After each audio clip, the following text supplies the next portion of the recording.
Every star remembers their first time. Whether it was a big break, a little break, or a lucky break, one job changed their lives and fortunes forever. This time around, Cheryl Ladd and Glen Campbell share memories about their first times.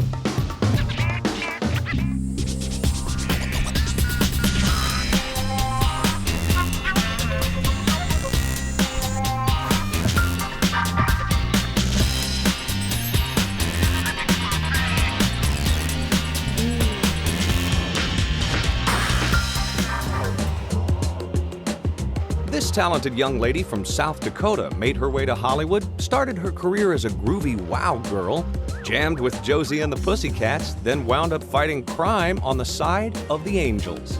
Cheryl Ladd recalls her first time. Well, I was, of course, born in Huron, South Dakota. Cheryl Jean Stoppelmore. Doesn't exactly trip off the tongue. For a long time there, I really thought that I was born in the wrong time because it was, for me, the musicals, all singing, all dancing and acting in great costumes, and I just loved all of those things. I was singing with a band from my hometown and traveled around in the Midwest and sang in nightclubs that I wasn't actually even old enough to be in. So I'd have to go sit in another room, and then they'd say, "And now the star of our show," and out I'd come. So music really brought me to California. I had done the Andy Williams show. They cast me there for some of the skits and some musical fun things. I don't think people realize what kind of dues you have to pay when you do the walk-on parts and when you keep hoping that the break is going to happen, no matter how pretty you are and how much talent you have. And sometimes when you're pretty, it's that much tougher. Yeah, and when you find out finally that many times talent is about 10% of it. It's really? It's just being the right place at the right time. Boy, that is so true. And being prepared when the opportunity arrives. The first main thing that happened was the singing voice and melody for Josie and the Pussycats. But as far as really making impact on television or on screen, that was the Ken Berry Wow Show. Wow makes you dance, wow makes you sing. Wow's going to give you that extra zing. She reminded me of the kind of beauty that you saw back in the 40s, the 30s, you know, like Lana Turner. Cheryl had the sculptured quality and had the cheekbones and the chin and the long neck and was astonishingly beautiful. She was a perfect Hollywood blonde. And to see her singing and dancing, first of all, just kind of took your breath away because people who looked like that usually didn't have those skills because those required practice. You couldn't just get those from the makeup room. You had to actually rehearse. Well, we wanted to do a show that had the feeling and style of the musicals of the 40s and 50s. Wow is the wonder that gives life a kick. Wow is the thing that makes show business click. Whether it's drama or comedy shtick, it's wow, wow, wow! The same producers, Chris Beard and Alan Bly, who produced Wow, also produced the Sonny and Cher show. What they did was zany kind of comedy.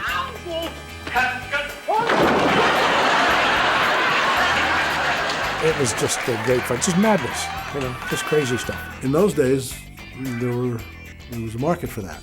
And the show was intended to showcase Ken's ability as a song and dance man. So he would sing and dance, and we would support him with sketches in which he'd perform. Well, what was really great about it is they used my maiden name, Stoppelmore, you know, so you can imagine how exciting it was back in South Dakota and all my family. Seeing me introduced every week, and I stood up and there I was. ABC proudly presents Ken Berry's Wow Show with Cheryl Stoppelmore, Carl Gottlieb, with Laura Lacey, Billy Van, Terry Gobb, Steve Martin. Cheryl got to work with a lot of people and learn from them. We had kind of distinguished ourselves, if that's the phrase, as writers on the Smothers Brothers show. But we all had performing backgrounds. I came from the committee. Steve came from a more or less successful stand-up nightclub act. Here, we were the resident zanies. And it was a great chance for us because we could perform what we wrote. Senior prom, polka dot bikini and a high school ring. I always wanted to have Steve on camera as well as write. And Steve was a very significant writer on The Ken Berry Show and was a significant performer in the cast. He was so crazy. As he still is, of course. He was just crazy. There were no boundaries. Jennifer, I think I love you. You just never knew what Steve was going to come up with next. He had us always in stitches. It just was a cast that was lovely to work with and a writing staff that was fun to work with. Everything about that show, I have to tell you, when I think back on it, was just exciting and fun and creative. Those variety shows were, you just never knew what was going to happen. They always had kind of odd, quirky, especially with Chris and Ellen, they always had these kind of quirky in and outs and funny little songs, and then it could be kind of a real song and then a real dance number and then just goofiness. How were you chosen for this job? Well, Ken, excuse me, we were handpicked. Screwball comedy is a very good description of the kind of comedy that we did. They allowed us to be really creative, to think of things. You didn't have to do what you were told. You could kind of bring something and try it out with them, and they go, oh, yeah, that's good, keep that, or no, that's not working. So it was really kind of the first time that I was ever in kind of a comedy troupe. To be funny, you have to be hip enough to understand what it is you're being funny about. She was a very young girl. She wasn't in the world of stand-up, but she understood exactly what we were doing. Cheryl would throw herself into the sketches, as I recall, and if it required pratfalls and silly wigs and chunky heeled shoes, she'd wear them and do the stuff. I remember one where there was a fold-up bed, or I was singing some romantic kind of song, and I sat on a bed and it, a Murphy bed, and it folded up. I just remember just being so enthusiastic about it and so ready to take it on and just do it. From clowning with Steve Martin to following in Farrah Fawcett's footsteps, the story of Cheryl Ladd's first time continues. I was a huge Charlie's Angels fan.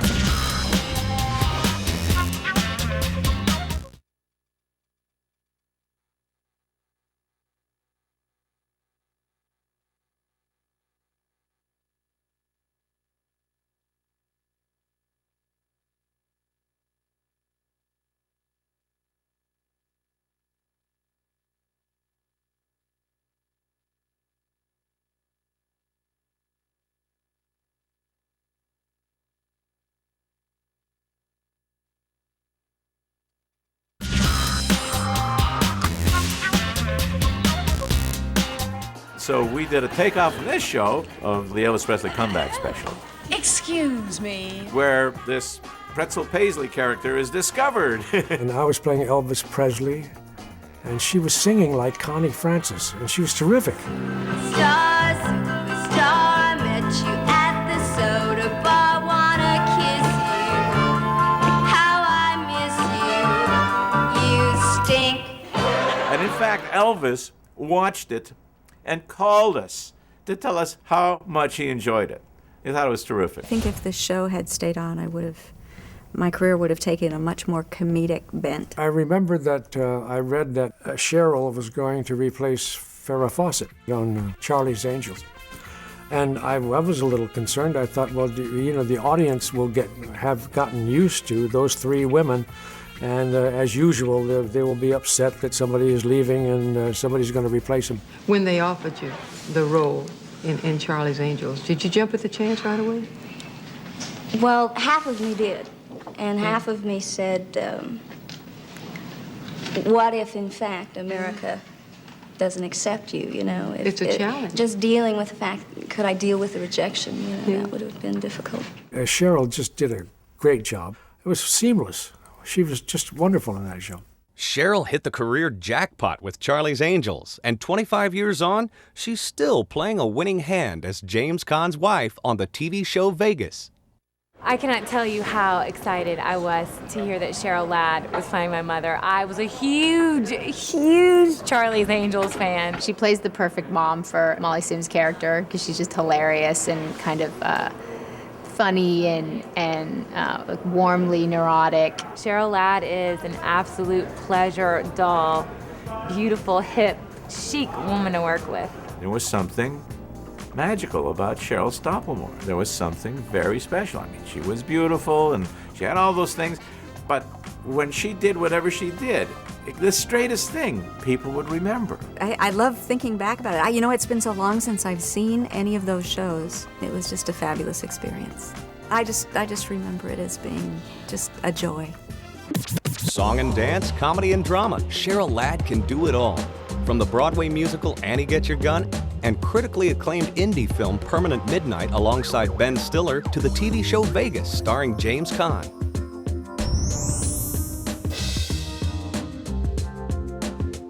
This is one of those rare performers who became a living legend in his own time, from sought-after session man to globally successful solo artist to variety TV's multi-talented golden boy. Glen Campbell takes us back to the start of his career on My First Time. Well, I moved to Los Angeles in the early 60s, maybe 62. I got in with publishing companies. Jimmy Bowen and I would make demo records for American Music Publishing Company. I first knew Glen when we were recording early on at Reprise, and Glen was probably on just about every album I ever made in the early days. By early days, I'm talking about the mid-60s. Wow, rock and roll was king. That was a very, very good time for music and for doing what you wanted to do, get out and go. It was wonderful.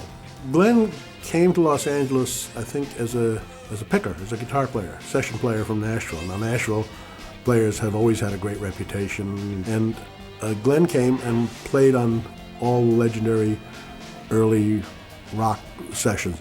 I got to play with Frank Sinatra on Strangers in the Night, and the Righteous Brothers, did all the Dean Martin stuff, all the Beach Boys stuff. There's pretty much a general list of the best musicians that's available to every producer and every label. Glen was on every list, every best player list. He was a prodigy on the guitar, a prodigy. Yeah. And vocally, just so he could sing anything with anybody. It was fun to be so, it's good diversity, actually. You'd be playing Strangers in the Night, and you could do something with Jan and Dean, and go in with Nancy Sinatra. It was just incredible. We had a sitcom in 1965, 66 called the Smothers Brothers show, a half-hour sitcom with Dick and I, and we were the hottest things going. We were selling albums, we were selling out concerts everywhere, and that went for 32 weeks and did very well, but they dropped it. And the very next half a season later, they came back and they said, "Do you want to try a variety show?" And we said, "Sure, but I want creative control this time." Smothers Brothers were cutting edge. They really took chances that nobody else did. They were very satirical. They were very politically motivated. They were liberal, and they made no bones about it. And they made fun of the conservative element in the United States.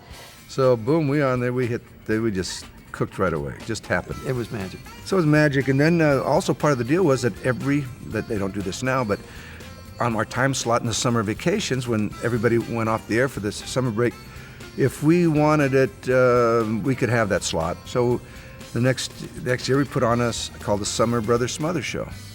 And we looked at a whole bunch of guys, and I saw Glen Campbell. And I saw him on Joey Bishop's show, and he was really quite entertaining and charming, and kind of just talked and stuff. And we knew what a great musician he was. He played one of our albums. Will you welcome now Mr. Glen Campbell? Joey Bishop had the same show like the Tonight Show and David Letterman's show, and I was on it, and I sang "Gentleman of Mine," and by the time I get to Phoenix, I think, and Tommy Smothers happened to be watching that show. And I said, "Oh man, this is a pretty interesting guy. So I wonder if he can talk." That's a great story.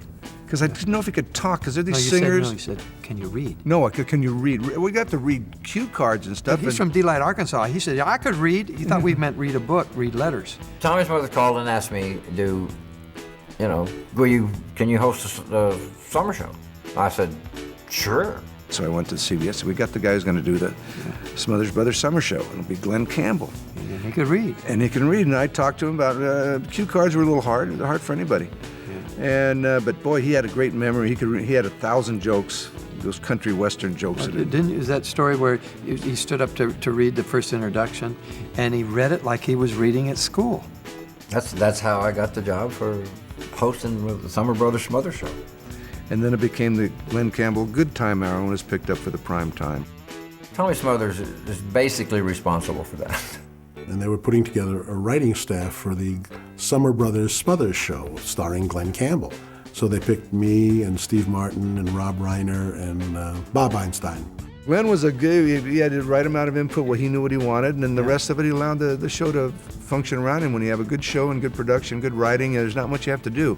Smothers Brothers, they had the best TV shows on television. They had the best writers on television.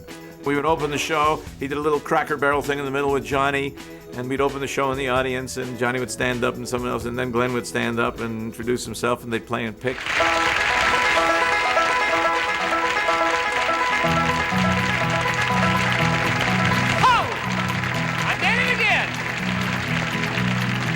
But it's knowing that your door is always open and your path is free to walk. I remember on CBS when Glen would come on. Hi, I'm Glen Campbell. Hi, I'm Glen Campbell. Hi, I'm Glen Campbell. Loved it. Good evening, ladies and gentlemen. I'm Glen Campbell. Yeah, I had to say it like that to get the volume to be above the audience applauding. At first I started, hi, ladies and gentlemen, I'm Glen Campbell. It wasn't audible. People were applauding, and I was standing up in the middle of like 388 people, I think, that place held. And so that's why I said it like that, so we went the other route. It became my signature. Hi, I'm Glen Campbell. Hit it, Marty, yeah! Glen was a great, good sport because he'd go along with the stuff even if he didn't quite understand it, or if he did understand it and didn't agree with it. We all loved the material, and we all said, trust us, Glen, it's funny, you'll do it, you'll be great. And he was a good sport. He did everything, almost everything we put in front of him. And with great enthusiasm, he threw himself into it. And if there was a chance to play guitar or banjo later in the day, he would do that too, superlatively. From Wichita lineman to TV variety show host and beyond, Glen Campbell returns with more stories about his first time. CBS started wanting to change content. Tommy didn't put up with none of that. He'd go ahead and do the show and say, if you don't like it, fire us.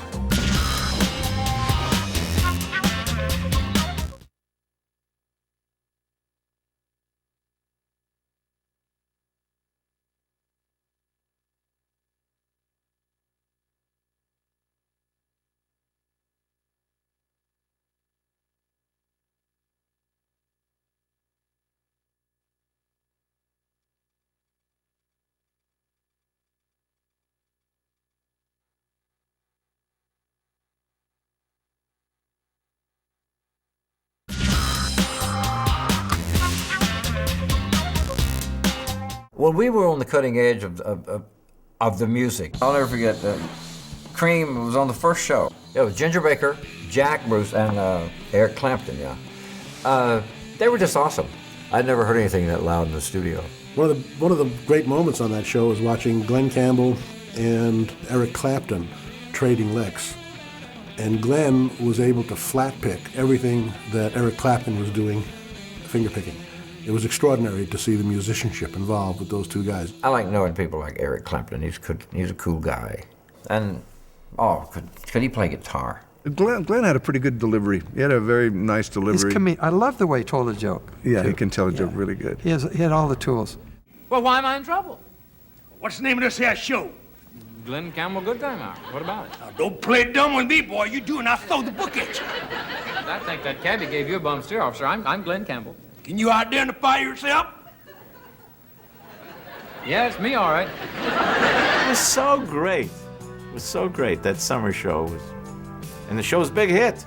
The Goodtime Hour was #1 every week.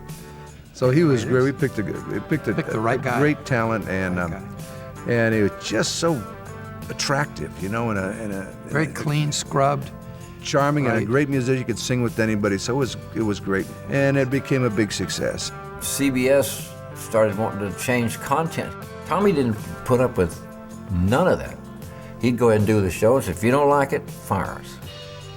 You know, they finally came to the point where they did. But the show had a real nice run. I think we did 2 years of it before we were fired. Yeah, but we saw that. You thought it was right that Glen owned the show anyway. Well, I think we pretty much covered what's great about him. He's adorable, he's sexy, really, really fine musician.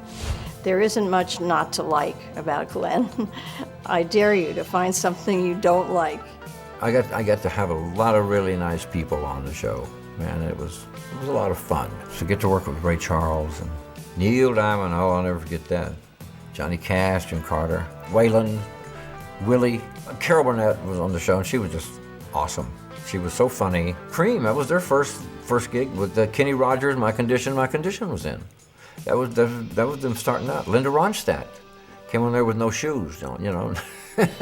It was really what I call a really good variety show. It had everything in it but the kitchen sink. I'm glad everything happened like it did. I really am. Glen has released 70 albums, sold 45 million records, and scored 27 top 10 hits, including 1974's smash Rhinestone Cowboy. He says that he tours when he darn well feels like it. Next time on My First Time, see how the stars turn those big breaks, little breaks, and lucky breaks into gold.